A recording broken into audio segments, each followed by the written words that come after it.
కొరింథీయులకు రాసిన మొదటి పత్రిక 11వ అధ్యాయము 23వ వచనం నుంచి 31వ వచనం వరకు దేవుని వాక్యాన్ని మనం చదువుకుందాం. నేను మీకు అప్పగించిన దానిని ప్రభువు వలన పొందితిని. ప్రభువైన యేసు తాను అప్పగింపబడిన రాత్రి యొక్క రొట్టెని ఎత్తికొని కృతజ్ఞతాస్తుతులు చెల్లించి దానిని విరిచి, ఇది మీ కొరకైన నా శరీరము, నన్ను జ్ఞాపకము చేసుకొనుటకై దీనిని చేయుడని చెప్పెను. ఆ ప్రకారమే భోజనమైన పిమ్మట ఆయన పాత్రను ఎత్తికొనియి, పాత్ర నా రక్తము వలననైన క్రొత్త నిబంధన.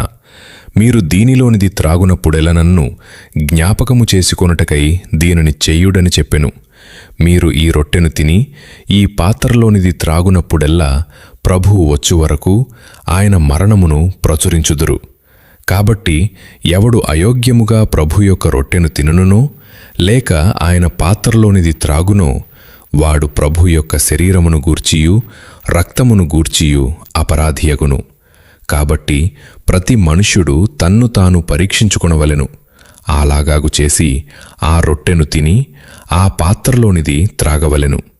ప్రభువు శరీరమని వివేచింపక తిని త్రాగువాడు తనకు శిక్షావిధి కలుగుటకే తిని త్రాగుచున్నాడు.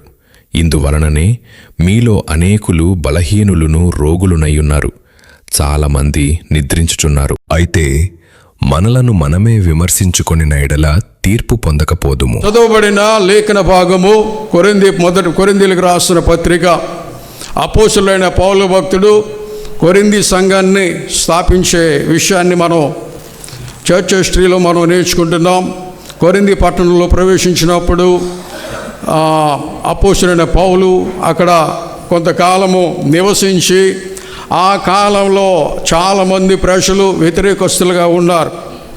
అయితే అలాంటి వారిని అందరినీ కూడా మరి సంఘములో వారిని అందరినీ కూడా క్రమశిక్షణలో నడిపించడానికి, వారిని అందరినీ కూడా క్రీస్తు యొక్క సన్మార్గంలో నడిపించడానికి ఈ కొరింథీ పత్రికలో ఈ కొరింథీ, మొదటి కొరింథీ, 2వ కొరింథీ, ఈ 2 పత్రికలు కూడా పౌలు భక్తుడు కొరింథీలో స్థాపించబడిన సంఘ విశ్వాసాలను ఉద్దేశించి రాయడం జరిగింది.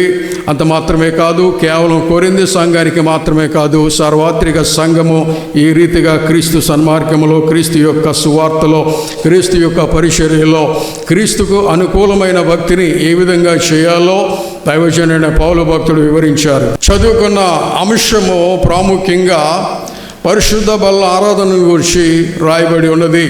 పరిశుద్ధ బల్ల ఆరాధన లేదా ప్రభు సంస్కారము లేదా ప్రభు రాత్రి భోజనము, హోలీ కమ్యూనియన్ను, అలాగే లార్డ్ సఫర్, ఇలాంటి చాలా పదాలు మనకి తెలుసు. అయితే ఇక్కడ రాయబడిన అంశాన్ని గురించి మనం ధ్యానం చేస్తున్నట్లయితే ఇప్పుడు మనం చదువుకున్నాం 23వ వచనం నుంచి 31వ వచనం వరకు రాయబడిన అంశాలు ఏంటంటే, ఇక్కడ మనం గమనించినట్లయితే ప్రసంగం యొక్క అంశము ఈరోజు ప్రభువు వల్ల మనందరికీ కూడా ఒక ఆత్మ పరిశీలన. ప్రభువు వల్ల మనకేం చేస్తుందంటే ఆత్మ పరిశీలన. మనము ఆత్మీయ స్థితిలో ఏ విధంగా ఉన్నామో, మన ఆధ్యాత్మిక స్థితి ఏ విధంగా ఉంది, దేవునితో సంఘముతో ఎటువంటి సంబంధము మనం కలిగి ఉన్నాం అని దేవుని సన్నిధిలో మనం ఆత్మ పరిశీలన చేసుకునే సమయం ఇది. కాబట్టి వాక్యం విత్తుచున్నప్పుడు, పరిశుద్ధాత్మ దేవుడు నీతో మాట్లాడినప్పుడు, ఈ వాక్యం నీ హృదయానికి టచ్ అయినప్పుడు, నీ హృదయంలో ఉంటున్న ప్రతి ఒక్క బలహీనతలు ఏమైతే ఉన్నాయో, దేవునికి నీకు అడ్డుగా ఏమైతే ఉన్నాయో, ఆ అడ్డుగా ఉన్నవన్నీ కూడా ఈ వాక్యం ముగించే లోపు దేవుని సన్నిధిలో నీవు దేవుని సన్నిధిలో విమర్శించుకొని, పరీక్షించుకొని, దేవుని దగ్గర నీవు ఒప్పుకొని కనికరము పొంది దేవుని యొక్క పరిశుద్ధ బలలో నీవు పాలు పొందాలి. చాలామందికి ఏంటంటే ప్రభు బల అనేది ఆనవాయితీగా అలవాటు అయిపోయింది. సంఘాల్లో కూడా పరిశుద్ధ బల అంటే సరైన అవగాహన చాలామందికి లేదు. పరిశుద్ధ బల పాలు పొందిన తర్వాత కూడా మరలా విచ్చలవిడిగా లోకానుసారమైన జీవితాలు జీవించేవారు కూడా చాలామంది ఉన్నారు. అసలు నువ్వు పరిశుద్ధ బలలో ఎందుకు పాలు పొందుతున్నావు? పరిశుద్ధ బలలో పాలు పొందడం వల్ల నీలో కలిగిన మార్పు ఏంటి? పరిశుద్ధ బలలో పాలు పొందుతున్నప్పుడు నీవు చేయవలసిన నిబంధన ఏంటి? పరిశుద్ధ బలలో నీవు పాలు పొందబోతున్నప్పుడు నీవు తీసుకోవలసిన తీర్మానం ఏంటో, పాలు పొందుకున్న తర్వాత నీవు చేయవలసిన పనులేంటి? ఇన్ని ఉన్నాయి. చాలామంది అనుకుంటారు పరిశుద్ధ బల అంటే ఇది ఆచారం కదా అనుకుంటారు. లేదా నెలకు ఒకసారి పాలు పొందితే అయిపోయింది. ఆ తదుపరి రోజు నుంచి మనం ఎలా బ్రతికినా, ఎలా జీవించినా, మళ్ళీ లైఫ్ స్టైల్ ఎలా ఉన్నా పర్వాలేదు, నెక్స్ట్ మంత్ వస్తుంది కదా, మళ్ళీ నెక్స్ట్ మంత్ కూడా మరలా మనం రిలీజ్ అయిన తర్వాత ప్రభు వాళ్ళు చేపెడతాం, మళ్ళీ సేమ్ రొటీన్ లైఫ్ అయిపోతుంది. చాలా మందిలో మార్పు కనపడడం లేదు విశ్వాసుల్లో. జాగ్రత్త, దేవుని వాక్యంతో చెలగాటమాడితే నష్టపోయేది నువ్వే. దేవుని వాక్యం ఏంటో తెలియక, అవగాహన లేక, దేవుడు అంటే నీకు సరైన అవగాహన లేకుండా దేవునితో చెలగాటమాడే ప్రతి మనిషి కూడా భూమి మీద శాపగ్రస్తుడిగా బ్రతికే అవకాశం ఉంది. కాబట్టి ప్రియ దేవుని బిడ్డలారా, ఈ లోకంలో మనం బ్రతుకున్నామంటే కేవలం దేవుని మహాకృప. నేను ఎప్పుడు నమ్ముతాను. ఈరోజు నేను బ్రతికి మీ ముందు వాక్యాన్ని వివరించడానికి, బోధించడానికి పరిశుద్ధాత్మ దేవుడు నన్ను నిలవబెట్టాడంటే అది దేవుని మహాకృప. దేవుడు నాకు ఇచ్చిన అవకాశాన్ని బట్టి, దేవుడు నాకు ఇచ్చిన ఆధిక్యతను బట్టి, దేవుడు నాకు ఇచ్చిన ఈ దినాన్ని బట్టి, దేవుడు నాకు అనుగ్రహించిన ఈ వాక్య పరిచర్య బోధించడానికి నిలవబెట్టిన నా దేవునికి నా జీవితాంతం కూడా నేను రుణపడి కృతజ్ఞతాస్తుతులు చెల్లిస్తూ దేవునికి మహిమ చెల్లిస్తున్నాను. సంఘముతో అంటుకట్టబడి ఉండండి దేవుని బిడ్డలారా. నేను చాలా సందర్భాల్లో నేను చెప్తున్నాను, ఎందుకు నీవు సంఘముతో అంటుకట్టబడి ఉండటం లేదు? ఇప్పుడు ఒక చెట్టు ఉందనుకోండి, ఆ చెట్టుకు అనేక కొమ్మలు ఉంటాయి. వేసేటప్పుడు విత్తనం చిన్నదే, కానీ అది మొలకెత్తిన తర్వాత క్రమక్రమంగా ఎదుగుతూ కొంతకాలానికి ఆ మొక్క ఒక వృక్షముగా, ఒక చెట్టుగా మారి, అది ఒకవేళ ఫలాలు ఇచ్చే చెట్టు అయితే తగిన కాలం వచ్చేసరికి ఆ చెట్టు నుంచి ఫలాలు కనబడతాయి. ఆ ఫలం వచ్చినప్పుడు ఆ వృక్షాన్ని, ఆ చెట్టును, ఆ మొక్కని, ఆ విత్తనాన్ని నాటే ఆ వ్యక్తి ఆ ఫల వృక్షాన్ని చూసి ఎంతో సంతోషంతో మరి ఆ స్థలంలో, ఆ పొలంలో లేదా ఆ పెరట్లో నాటిన ఆ వ్యక్తి ఆ వృక్షాన్ని చూసి సంతోషిస్తాడు.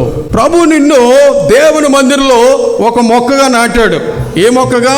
అభివృద్ధి భక్తుడు అన్నాడు కదా, పశుని ఒలీవ మొక్క వలె, ఒలీవ చెట్టు వలె నాటబడి దేవుడు నిన్ను ఒలీవ చెట్టుతో పోలుస్తున్నాడు. ఒకప్పుడు మనం కలుపు మొక్కలుగా ఉండేవారం, విలువ లేని వారిగా ఉండేవారం.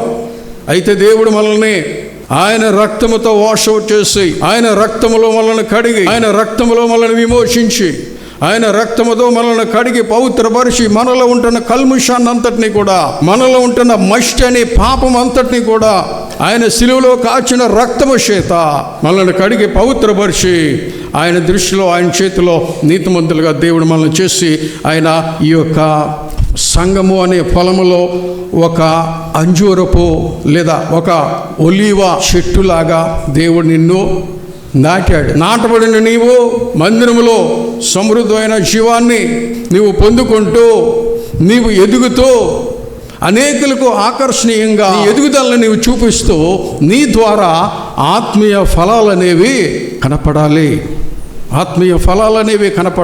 అలా ఫలాలు కనపడకపోతే, యేసు ప్రభు అన్నాడు చాలా సందర్భాల్లో, ఫలాలు లేని చెట్టుని యేసుక్రీస్తు ప్రభు అంగీకరించలేదు. యోహాను భక్తుడు కూడా 15వ అధ్యాయంలో ఒక మాట అంటాడు, నాలో ఫలింపును ప్రతి తీగను ఆయన తీసి పారవేయును. జాగ్రత్త, ఫలింపు లేని స్థితిలో నీవు ఉంటే, అభివృద్ధి పొందలేని స్థితిలో నీవు ఉంటే, ఫలభరితమైన జీవితం నీలో లేకపోతే, వాక్యం సెలవిస్తుంది, నాలో ఫలింపని ప్రతి తీగెను ఆయన తీసి, జాగ్రత్త, ఆయన తీసి పారవేయును. మనం పారవేయడానికి మనము ఎన్నుకొనబడలేదు. తీసి పారవేసి వాటిని ఏం చేస్తాడో తెలుసా? అగ్నిలో కాల్చివేశాడు. జాగ్రత్త, ఒక చెట్టుతో మన జీవితాలని వాక్యం పోలిస్తూ ఉంది. ఒక చెట్టు నాటినప్పుడు కొన్ని సంవత్సరాలు ఆ చెట్టు జీవిస్తుంది. దాని కాపు వచ్చేసరికి సర్వసాధారణంగా ఇప్పుడు మామిడి పళ్ళు సీజను కదండి, ముగిసిపోతుంది అనుకోండి.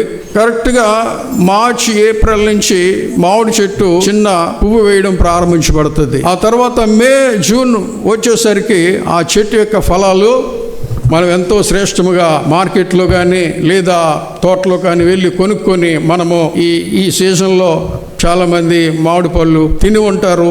చాలా సంతోషం. దేవుడు కూడా మన ఎడల ఆయన మంచి ఫలాలని దేవుడు కోరుకుంటున్నాడు. మన జీవితంలో ఫలమిచ్చి చెట్టు వలె ఉండాలి. ఫలమిచ్చి చెట్టు వలె ఉండాలి. ఫలాలు లేని చెట్లు ఎన్ని ఉన్నా సరే పొలంలో ఉపయోగం లేదు. ఫలాలు లేని చెట్ల వల్ల ఆ చెట్టు నాటిన రైతుకు కానీ లేకపోతే ఆ చెట్టుల్ని నాటిన వ్యక్తికి కానీ ఎటువంటి ఉపయోగం రాదు. ఎటువంటి ఉపయోగం రాదు. ఎంతో వేదనతో, ఎంతో బాధతో, ఎంతో శ్రమతో ఒక రైతు పొలంలో విత్తనాలు వేస్తాడు. కొంతకాలం వచ్చేసరికి ఆ విత్తనం మొలకెత్తి ఒక చెట్టుగా మారి అది ఫలాలు వచ్చినప్పుడు ఆ చెట్టుని చూసి ఆ రైతు కానీ లేదా ఆ యొక్క వ్యక్తి కానీ ఎంత సంతోషంతో మరి ఆనందిస్తాడో మనందరికీ తెలుసు. ఈరోజు ఒక ఒలివ చెట్టు వలె నాటబడిన నీవు, దేవుని సంఘములో నాటబడిన నీవు, దేవుని సంఘం అనే పొలంలో నాటబడిన నీవు, నీ జీవితంలో, నీ లైఫ్లో, నీ కుటుంబంలో అభివృద్ధి కనబడాలి, ఆశీర్వాదం కనబడాలి. నీలో ఫలభరితమైన అనుభవాలు నీలో నుండి బయటికి రావాలి. నీలో నుండి ఫలభరితమైన అనుభవాలు రావాలి. అంటే ఏంటి? ఆత్మీయ అనుభవాలు. చక్కగా దేవుని ఆరాధన చేయటం, దేవుని స్తుతించడం, దేవుని గూర్చి పాడడం, దేవుని గూర్చి మరి సాక్ష్యం ఇవ్వడం, ప్రభుని గూర్చి సువార్త వ్యాప్తి చేయడం, ప్రభుని గూర్చి పరిచర్య చేయటం. ఇలాగున సంఘములో ఉన్న ప్రతి ఒక్కరు కూడా ఫలమిచ్చే చెట్లు వలె ఉండాలి. అలా ఉండాలంటే కీర్తనకారుడు కూడా మొదటి కీర్తనలోనే మనకు తెలియజేస్తాడు, దివారాత్రము దానిని ధ్యానించేవాడు ధన్యుడు. దేవుని యొక్క ధర్మశాస్త్ర గ్రంథాన్ని, దేవుని వాక్యాన్ని దివారాత్రము కూడా ఎవరైతే ధ్యానం చేస్తారో, ఎవరైతే డివోషన్ చేస్తారో, ఎవరైతే మెడిటేషన్ చేస్తారో వారు ధన్యులు. వారి జీవితాలు ఫలభరితంగా ఉంటాయి. సాతానుడు వాడి మీదకి గాలి తుఫాన్ల వలె, ఎన్ని సుడిగాలి వలె, ఎన్ని ప్రకంపనలు తీసుకొచ్చి ఆ వ్యక్తి మీద వేసినప్పటికీ కూడా ఆ వ్యక్తి ఎట్టి పరిస్థితుల్లో కూడా పడిపోవడానికి ఆస్కారము ఉండదు. ఎందుకంటే ఆ వ్యక్తి క్రీస్తులో నాటబడిన వ్యక్తిగా ఉన్నాడు కాబట్టి ప్రియ దేవుని బిడ్డలారా, మనం గ్రహించాలి. దేవుని సన్నిధికి ఎందుకు వస్తున్నామో ముందు మనం తెలుసుకోవాలి. దేనికోసం వచ్చామో మనం తెలుసుకోవాలి. వచ్చి మనం ఏం చేస్తున్నామని తెలుసుకోవాలి. వచ్చినాక తిరిగి వెళ్ళేటప్పుడు మనం ఏం పొందుకున్నాం అనే విషయాల్ని మనము గమనించాలి. కనుక బ్రతుకున్నప్పుడు దేవుని కోసం మనం జీవించాలి. మన పనులు, మన వ్యాపారాలు దేవుని కోసం బ్రతకడానికి అడ్డు కాదు. నీ జబ్బు, నీ ఆరోగ్యం, నీ అనారోగ్యం దేవునికి అడ్డు కాదు. దేవుని సన్నిధికి వచ్చి ఆయన సన్నిధిలో స్వస్థత పొందిన వారు ఎంతోమంది ఉన్నారు. ప్రియ దేవుని సంగమా, మేల్కోండి. ప్రపంచం అంతా కూడా చాలా భయంకరంగా తయారైపోతుంది. ప్రపంచ మార్పులన్నీ కూడా కాలక్రమాన అదుపు తప్పిపోతున్నాయి. వాతావరణం అదుపు తప్పిపోతున్నది. ప్రపంచంలో ఎన్నో విషయాలు జరుగుతున్నాయి. ఇవన్నీ మనం చూసినప్పుడు, వాక్యాన్ని పరిశీలించినప్పుడు దేవుని రాకడ సమీపంగా ఉంది కనుక మనం దేవుని కోసము తగు జాగ్రత్త కలిగి నీవు, నీ కుటుంబము నోవహు ఓడలో ప్రవేశించిన విధముగా రక్షణ అనే ఓడలో నీవు ఉన్నావా లేదా అనేది నీవు గమనించుకోవాలి. నోవహు ముగ్గురు కుటుంబము, ముగ్గురు కోడళ్ళు, నోవహు భార్య, ఇద్దరు 8 మంది మాత్రమే ఓడలో ప్రవేశించారు. ఓడలో ఉన్నవారికి రక్షణ వచ్చింది. ఓడ వెలుపడి ఉన్న వారు అందరూ కూడా జల సమాధి అయిపోయారు. జాగ్రత్త. చరిత్రను ఒకసారి తెలుసుకోండి. దేవుని రాకడ ఎంత సమీపంగా ఉందో ఈరోజు క్రైస్తవులకి చాలా మందికి తెలివి లేదు, మట్టి లేదు. నిద్ర మత్తులో మునిగిపోతున్నారు క్రైస్తవులు. ఆత్మీయ మత్తులో మోసుకులాడుతున్నారు. కనుక దేవుని సన్నిధిలో మనం మెలకువ కలిగి ఉండాలి. మెలకువ కలిగి ఆయన సన్నిధితో సహవాసం కలిగి ఉండండి. పౌలు భక్తుడు కొరింథీయులలో ఈ పత్రికలో ప్రభురాత్రి భోజనం యొక్క ప్రాముఖ్యతను, ఆ వాక్యంలో ఉంటున్న ఆత్మీయ మర్మాన్ని వివరిస్తున్నారు.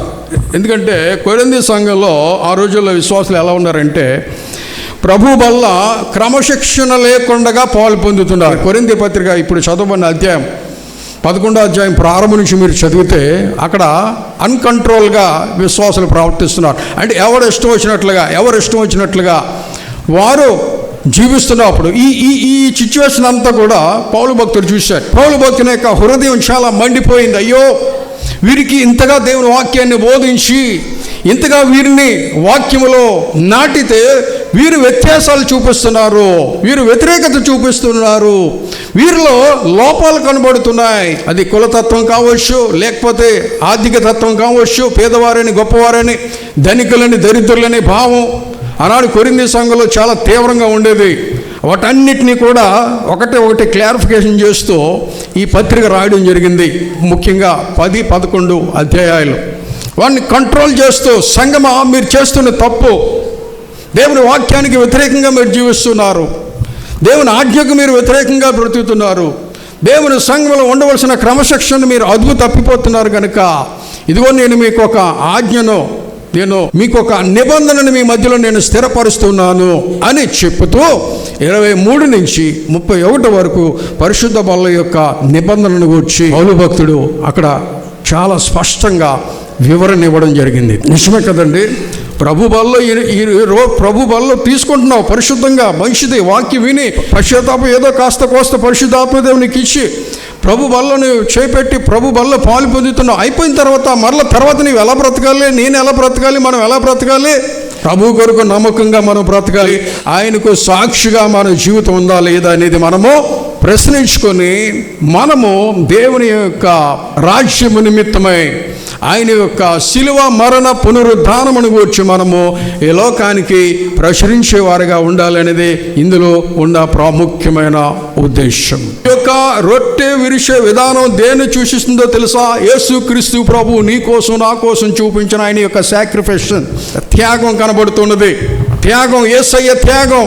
దేవుని బిడ్డలారా గమనించండి, రొట్టె క్రీస్తు విరిచిన శరీరానికి, ద్రాక్షారసం ఆయన చిందించిన నిబంధన రక్తానికి సూచనగా కనబడుతున్నది. రొట్టె ఆయన శరీరము, రక్తము, పానీయము, ద్రాక్షరసము ఆయన యొక్క రక్తము కనుక దీన్ని తిని త్రాగువాడు నిత్యజీవము గలవాడు, వానిని నేను అంత్యదినాన్న లేపదును అని స్పష్టంగా సంఘానికి యేసుక్రీస్తు ప్రభు ఆయన ఆదేశించాడు. పస్కా పండుగ జరుగుతున్న క్రమంలో మరికొద్ది సమయంలో యేసుక్రీస్తు ప్రభు శిలువ మరణానికి అప్పగించబడతాడు అనే సమయంలో శిష్యులందరినీ ఒక ప్రత్యేకమైన గదిలోనికి గ్యాదర్ చేసి 12 మంది శిష్యుల మధ్యలో యేసుక్రీస్తు ప్రభు కూర్చొని మొట్టమొదటగా యేసుక్రీస్తు ప్రభు యొక్క శరీరాన్ని, ప్రభు యొక్క రక్తాన్ని గూర్చి తెలియజేస్తూ అక్కడ యేసు ప్రభు మొట్టమొదటగా రొట్టెను ద్రాక్షారసాన్ని విరిచి ఆ 12 మంది శిష్యులకు కూడా ఇచ్చారు. మీరు దీనిలో మీరు త్రాగునప్పుడల్లా మీరు నన్ను జ్ఞాపకము చేసుకున్నాడు. ఇదిగో ఈయనని చివరిసారిగా నేను మీకు ఇస్తున్నాను. రేపు పరలోకం వెళ్ళిన తర్వాత నిజమైన జీవాహారము, నిజమైన ద్రాక్షారసం మీరు త్రాగబోతున్నారని ప్రభు తన శిష్యులకి తెలియచేశారు. దేవునికి స్తోత్రం. సో యేసుక్రీస్తు ప్రభు దీన్ని ప్రారంభించాడంటే ఇది మనకేమై ఉంది? ఇది చెప్పండి, ఒక ఆజ్ఞ ఉన్నది. ఈ ఆజ్ఞ మనం పాటించాలి. ఒకవేళ పాటించకపోతే దేవుని దృష్టిలో అది ఏమవుతుంది? పాపముగా ఎంచబడుతుంది. ఆ పాపంగా ఎంచబడితే ఆ పాపం వల్ల వచ్చే జీతము మరణము. అది రెండవ మరణం.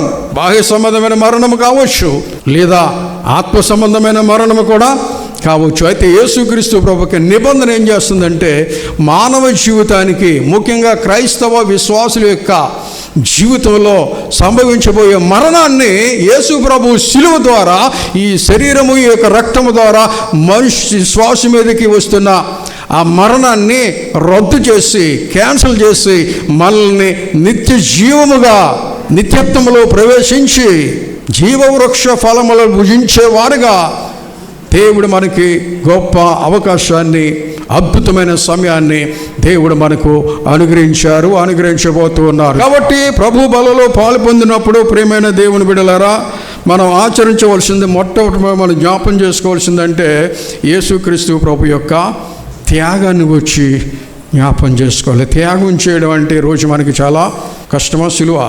త్యాగం చేయగలమా? త్యాగం చేయలేం. త్యాగమూర్తులు అంతా ఎవరు లేరు, అందరూ సెల్ఫిష్లే, స్వార్థపరులే. కానీ యేసుక్రీస్తు ప్రభు నిస్వార్థంగా పరలోకాన్ని విడిచిపెట్టి భూలోకంలో జన్మించి ఆయన సమస్త మానవ జాతి కోసం ఆయన తన పరలోక రాజ్య సంబంధమైన ఉన్నతమైన భాగ్యాన్ని విడిచిపెట్టి మరి భూమి మీదకి వచ్చి రిక్తుడిగా ఆయన నీ కోసం, నా కోసం, సర్వ మానవాళి కోసం ఆయన శిలువ మీద ఆయన రక్తాన్ని చెందించి ఆ రక్తం ద్వారా మన మీద ఏలుబడి చేస్తున్న సాతాను యొక్క ప్రభావం నుంచి మనల్ని విడిపించి మనల్ని క్రీస్తు రక్తము చేత విమోచించారు. ఆ త్యాగాన్ని మనం ఏం చేయాలి? ఈ సమయంలో జ్ఞాపం చేసుకోవాలి. రెండోది జ్ఞాపకం. ఎవరిని జ్ఞాపం చేసుకోవాలి? సిలువపై అనుభవించిన యేసుక్రీస్తు ప్రభు యొక్క వేదనను, అలాగే మన పాపముల కొరకు ఆయన చెల్లించిన క్రయధనాన్ని మనం జ్ఞాపం చేసుకుంటూ దేవుని సన్నిధిలో ఈ పరిశుద్ధ బలలో పాలు పొందాలి. ఎంత మట్టుకు మనం దేవుని దృష్టిలో యథార్థంగా బ్రతుకుతున్నాం. అవును, క్రైస్తవులకి యథార్థత ఉన్నది.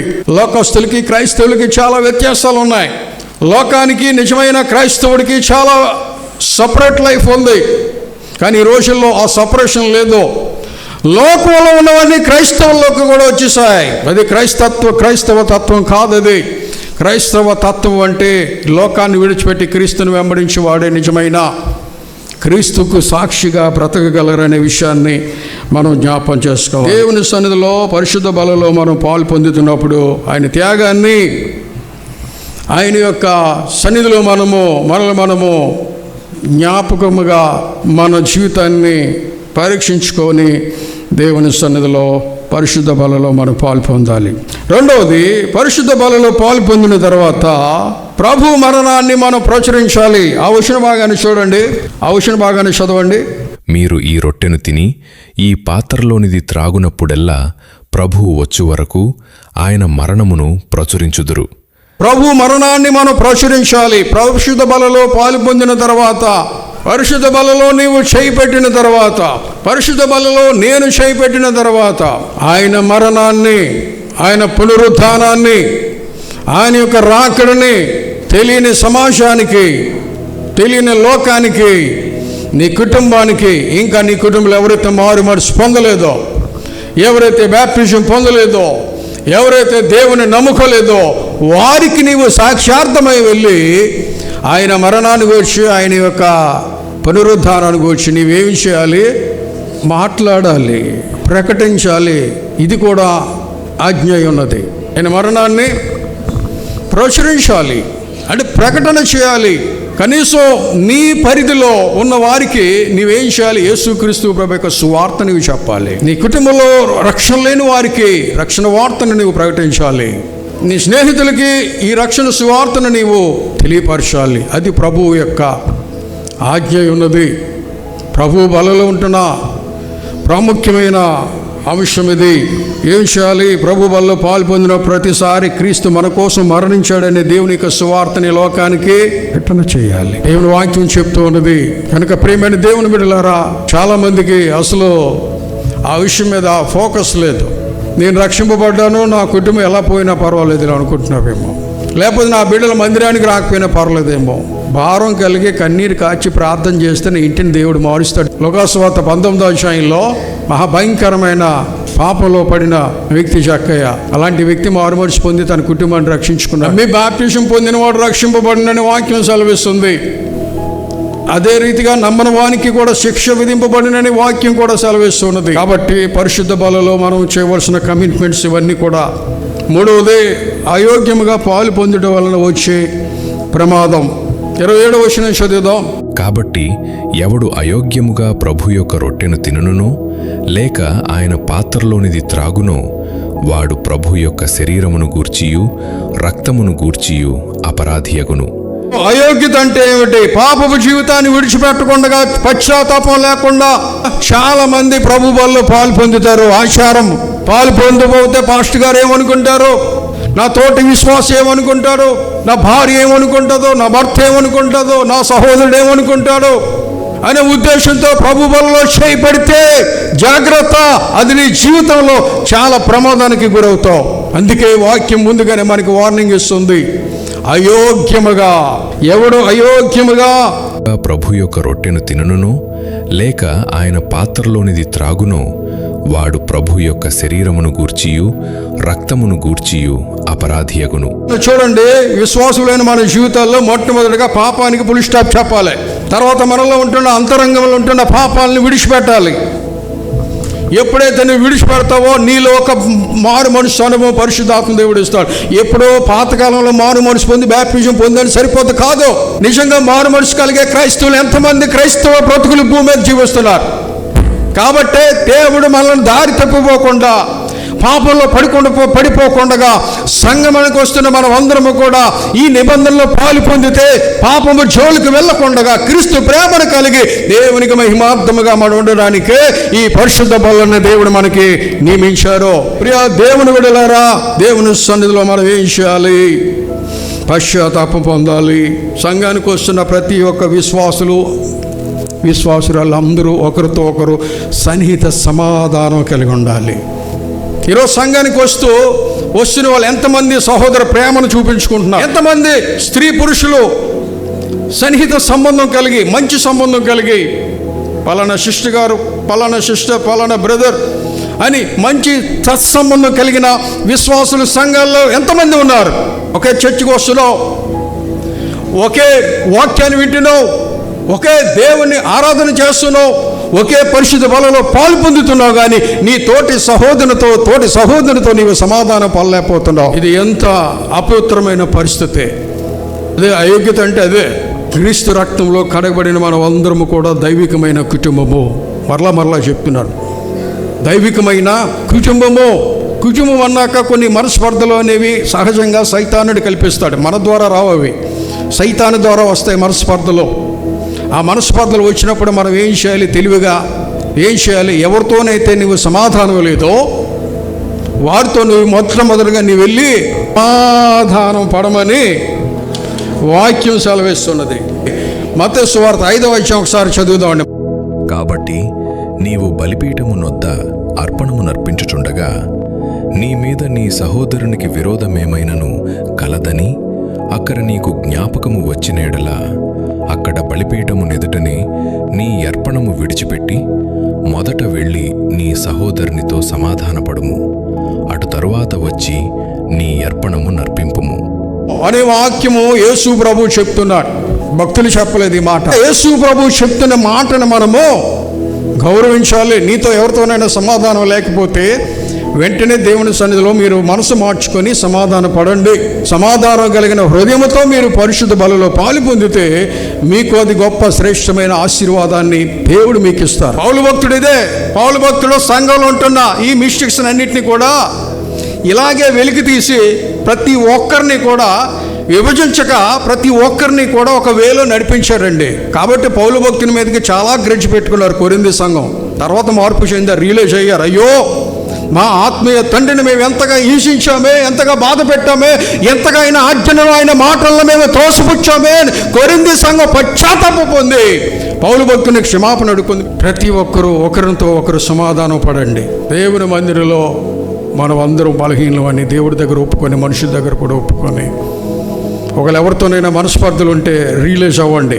బయట వాళ్ళతో కాదు, బయట వాళ్ళతో తర్వాత, ముందు సంఘంలో. ఇది సంఘాన్ని ఉద్దేశించి రాయబడిన పత్రిక. సంఘంలో మనమంతా కూడా ఆయన శరీరంలో అవయములై ఉన్నాము.